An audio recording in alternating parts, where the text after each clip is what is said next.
నా జై భీమ్ జై భీమ్ జై భీమ్ అంటున్నారు. అన్నివ్వండి, ఏం కాదు, జై భీమ్ అన్నివ్వండి, నో ప్రాబ్లం. మీరేమనాలి తెలుసా? జై భీమ్కు పైన కూడా ఉన్నాడు నా రాజు, మై కింగ్ అని చెప్పండి. ఆ భీమును నిలబెట్టింది నీ రాజు. ఆ డాక్టర్ బాబాసాహెబ్ అంబేద్కర్ గారు కొలంబియా యూనివర్సిటీకి వెళ్ళినప్పుడు బైబిల్ స్టడీస్ అటెండ్ అయ్యేవారు. రూతు పుస్తకానికి ఆయన వ్యాఖ్యానం రాశారు.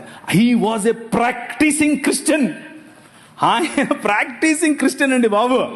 ఆయన ఒకరోజు 3 లక్షల మందితో కలిసి నేను బాప్తిజం తీసుకుంటాను అని చెప్పి ముందుకు వచ్చి మన మెథడిస్ట్ సంఘంలో ఉన్నటువంటి బిషప్ గారికి చెప్తే, బిషప్ గారు దానికి కావలసినటువంటి పనులన్నీ, వసతులన్నీ ఏర్పాటు చేసుకునే క్రమంలో నెహ్రూ గారు ఫోన్ చేసి ఏంటండి మీరు ఇలా చేస్తున్నారంట, ఇలా చేస్తే మీకు ఈ పొలిటికల్ అపోజిషన్ ఎక్కువైపోద్దని చెప్పాడు. చెప్పైతే మనోళ్ళు